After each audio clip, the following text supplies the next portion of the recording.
Olá, bem-vindos a mais um vídeo do canal e hoje vai ser sobre o primeiro reinado, que é o período em que o Dom Pedro é imperador do Brasil entre 1822, da independência, até sua abdicação em 1831. É muito importante que vocês vejam um vídeo sobre a independência do país, pois ela é importante para o contexto desse vídeo, mas se não quiser, eu tenho aqui um resumo de contexto bem breve. E, essencialmente, o Dom Pedro, ele se declara imperador do Brasil e o país independente em 1822. Tem uma guerra de independência contra Portugal até 1825 e o Brasil ganha, sendo reconhecido como um país independente. Só que aí que tá, para um país é crucial que ele tenha uma constituição, que é um documento que basicamente dita quais são as leis do país, quais é a estrutura política e é vital que um país tenha um para ter uma certa estabilidade, especialmente considerando que os países vizinhos do Brasil, da América Espanhola, estavam tendo muitos conflitos por causa do fato que não tinha muita autoridade. Então, Dom Pedro queria evitar que o Brasil se fragmentasse em múltiplos países, e um dos jeitos foi formando a Assembleia Constituinte, que ia escrever a Constituição. E essa Assembleia foi convocada em maio de 1823, e o principal objetivo era fazer uma Constituição que fizesse o Brasil uma monarquia constitucional. Ou seja, o imperador tinha seus limites de poder. Isso era contrário contra uma monarquia absolutista, onde o rei tem todo o controle. Em maio do mesmo ano, era bolado a Constituição da Mandioca, e ela tinha influência do iluminismo e do liberalismo. Ou seja, ela limitava bastante o poder do imperador, de fato que ele era uma figura cerimonial, com poucos poderes. Só que o imperador Dom Pedro não gostou nem um pouco disso, essencialmente. Então ele rejeita a Constituição e fecha a Assembleia à força em novembro do ano. E essa noite é conhecida como Noite da Agonia, porque há muitas prisões dos membros da Assembleia. Muitos são presos, inclusive José Bonifácio. Então, isso acaba afetando com a construção da Constituição. E é só em 1924, quando Dom Pedro outorga, ou seja, impõe a Constituição que ele mesmo escreveu. Ele mesmo escreveu essa Constituição e nela dizia que ele ia ter muito poder. Só que não ia ser uma monarquia absolutista e ainda teria um pouco de limite, mas ainda seria um monarca bem poderoso. Isso é conhecido como uma monarquia semi-constitucional. Ou seja, ela tem uma constituição, mas ela não limita muito o poder do monarca. E um aspecto principal dessa constituição é a separação de poderes. É algo bem comum entre constituições dividir os poderes do Estado para que seja mais balanceado. O executivo é ocupado pelo imperador, pelos governadores das províncias, dos estados, e os ministros, como ministro da Fazenda, ministro do Exército. Eles são responsáveis por administrar o império na prática, ou seja, eles que governam as suas responsabilidades. O poder legislativo é ocupado pela Câmara dos Deputados e pelo Senado. E o que eles faziam é que eles escreviam as leis do império. Então, eles decidiam como ia ser a governância e o executivo fazia a própria governância. E por fim tem o poder judiciário, ocupado pelo Supremo Tribunal da Justiça. E o que eles faziam era interpretar as leis. Ou seja, se tinha alguma disputa sobre como uma lei devia ser feita, se devia ser executada, o judiciário que interpretava, eles que diziam, não, tem que ser desse jeito. É assim que é a maioria das constituições. Só que o caso do Brasil é único porque eles tinham um quarto poder, o poder moderador, que era ocupado exclusivamente pelo monarca. E isso permitia que ele pudesse intervir qualquer aspecto da política. Por isso que a Constituição dava muito poder para ele. Por isso que é uma semi-constituição, porque ele tinha muito poder. Ele podia intervir no executivo, removendo governadores e ministros, escolhendo o que ele quisesse. Ele podia mudar o legislativo, ignorando quaisquer lei, ou mudar quaisquer lei que ele quisesse. E ele pode interferir no judiciário, porque mesmo se o judiciário fizer uma decisão, o imperador pode falar, não, eu quero que seja desse jeito. Então, tinha suas características autoritárias.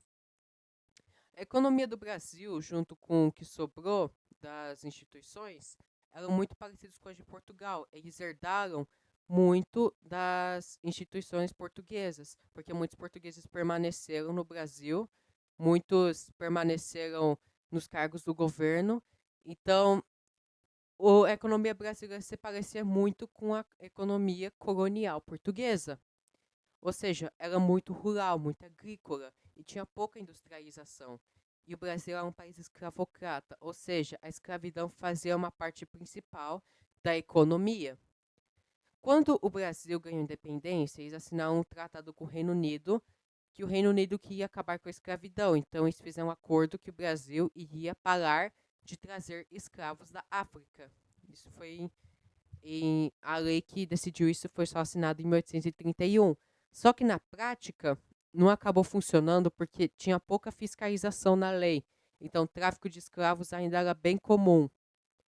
E isso só muda na Lei Feijó de 1850, quando começa a realmente ter muita fiscalização e o tráfico de escravos acaba cessando. Mas na prática a escravidão continua, só que eles não são mais trazidos da África, eles nascem aqui no Brasil mesmo. Então, por causa desse fato de que a escravidão era necessária na economia, porque o Brasil dependia da exportação do café e açúcar, não houve muita industrialização.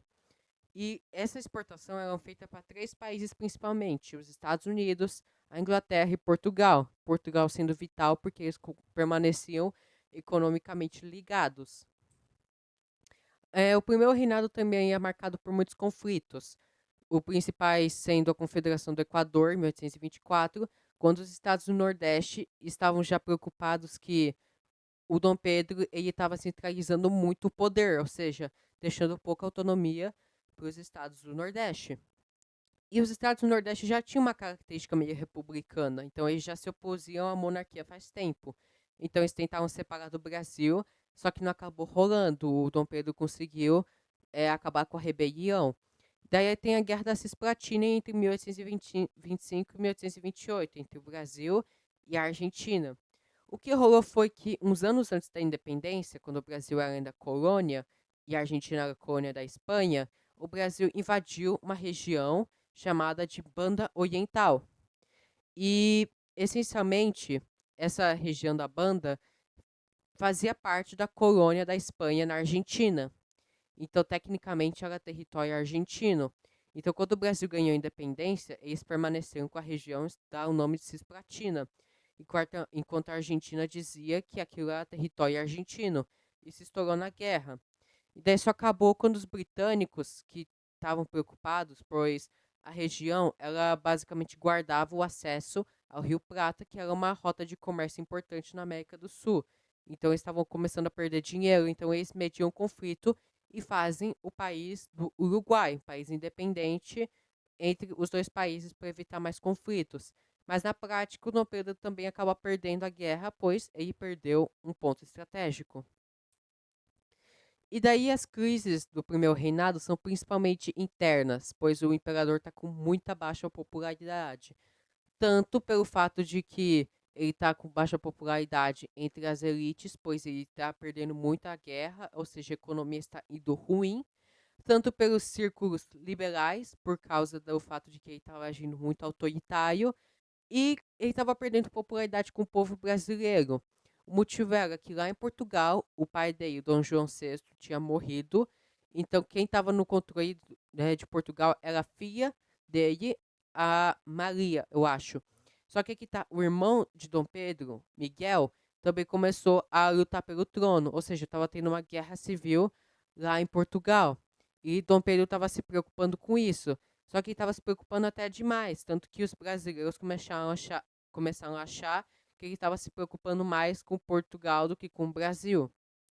Então, isso acabou culminando na Noite das Garrafadas, que o Dom Pedro ia fazer uma celebração na rua, só que as pessoas começaram a jogar garrafas, principalmente para baixa popularidade dele. Então, ele acaba pensando que é mais fácil ele voltar para Portugal, e o único jeito de fazer isso é abdicando do trono, ou seja, deixando de ser imperador. O que ele faz em abril? Ele abdica do trono. O filho do Dom Pedro II, acaba herdando o trono. Só que ele só tinha 5 anos de idade e não tinha condições para governar. Então, de acordo com a Constituição, é estabelecida uma regência. A regência é quando um grupo de oficiais do governo, na prática, estão no poder até que o monarca esteja com idade, ou seja, o Dom Pedro tenha 18 anos, aí ele consiga atingir o cargo de imperador. E, essencialmente, acaba assim o primeiro reinado. O próximo vídeo vai ser mais curto, vai ser sobre a regência. E a gente, depois disso, vai cobrir mais o segundo reinado. Até a próxima.